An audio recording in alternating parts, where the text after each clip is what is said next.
Hello, my name is Tom Stiles, and this is Tom's Radio Room Show number 118. Today is going to be another short show,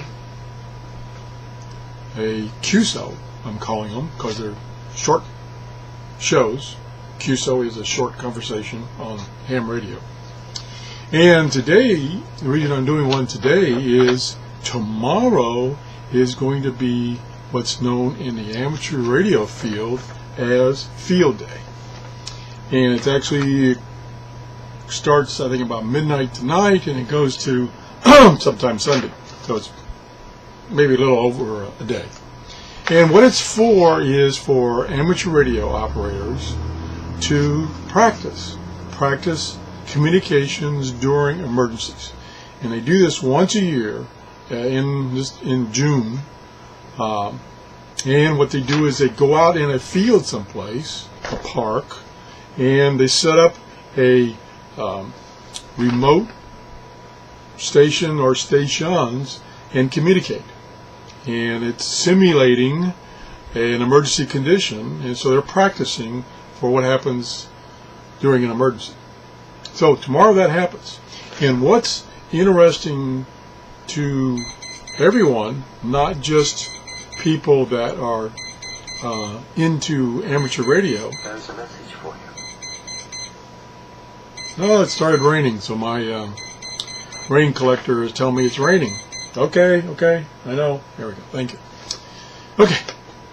So much interference. So anyway, so what was I saying? Oh, the reason it would be interesting to most of my viewers, not only hams but just shortwave listeners, is there'll be a lot of activity on the amateur radio bands tomorrow, more than normal.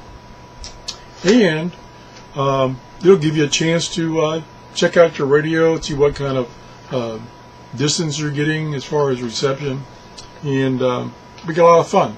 And if you haven't listened to amateur radios, this is a good time. Now, the thing is, you really need either a HF radio with single sideband, because a lot of them will be operating on single sideband, not just your standard AM, which is where your commercial transmitter stations operate on AM. So that's one limitation. Some of them will be operating on AM, but not very many. Most of them will be operating on single sideband. Or they'll be operating on the upper bands, meaning the UHF and VHF bands in FM mode. So you need a receiver that can receive that, which is typically a scanner. A scanner radio typically can receive FM and in these bands, even the old stuff. So if you got a scanner radio, even an old one that you paid $5 for, it'll work. Okay, so I'm going to tell you now what frequencies to listen to. And there are a lot of designated frequencies that the amateurs can operate on. And I'm going to give you a few of them, the most popular ones, but not all of them. Okay? Capiche? Okay, first one is the lowest wavelength, highest wavelength, the lowest frequency is 160 meters or 1.8 megahertz to about 2 megahertz. Now, that one's not used very much by amateurs, so there won't be much activity there. So we'll move up. 80 meters is the next one, which is equivalent to 3.5 megahertz to about 3.9 is that's where they can operate. And it's good in the morning. First thing in the morning, even before daylight, it's good. After daylight and maybe for an hour or two, it'll go away, and you should move up to 40 meters or 7 megahertz to about 7.3 megahertz. I didn't write down the exact frequencies, but you kind of understand. So that's a good band for after 8 or 9 o'clock your time up until about noon.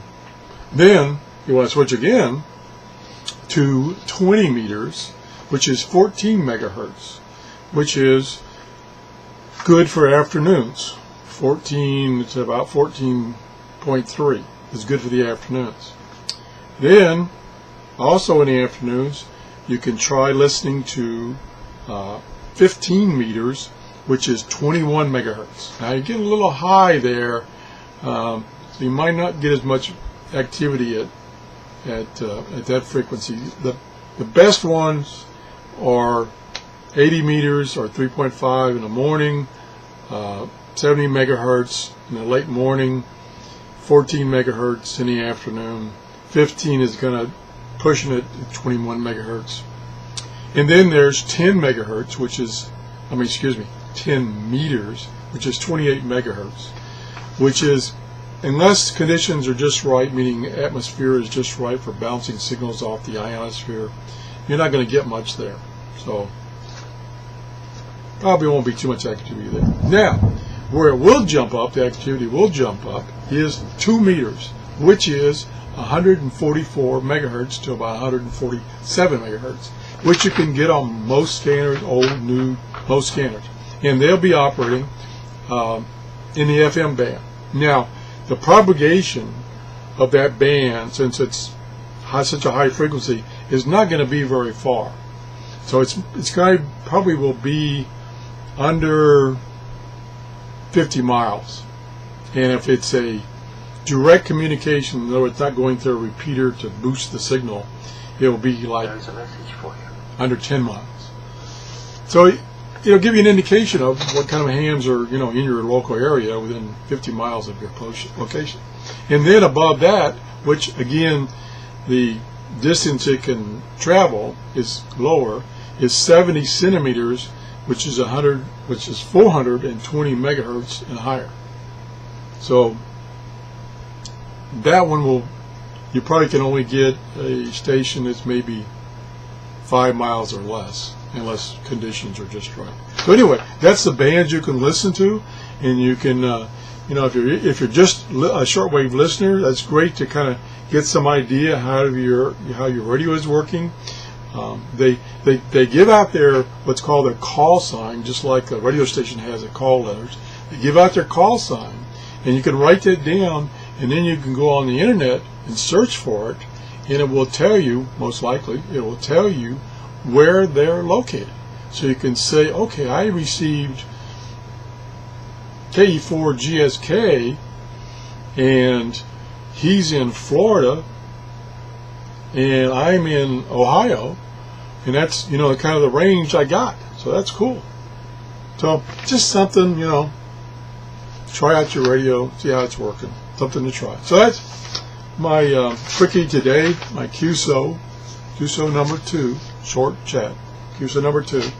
I'm working on my review of the, here it is right here,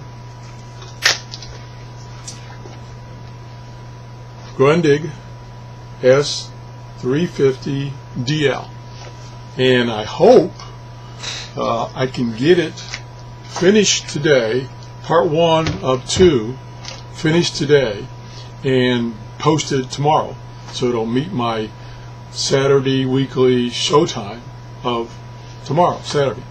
So I'm working on that today, and hopefully I'll have part 1 done, which is just going over the radio and its features and stuff like that. Then next week I'll do part 2, which is testing the reception capability of the radio.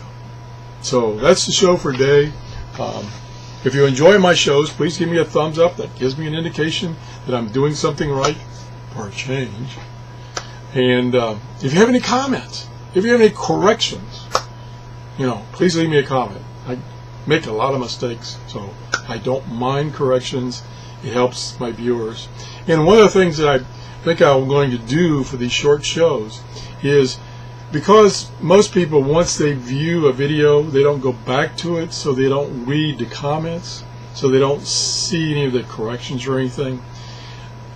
I'm going to go back, as I get comments, because they come to me and I get a notification, and if I think there's something that I need to tell everybody about it, then I'll present it in one of my QSO shows, so that you all know about.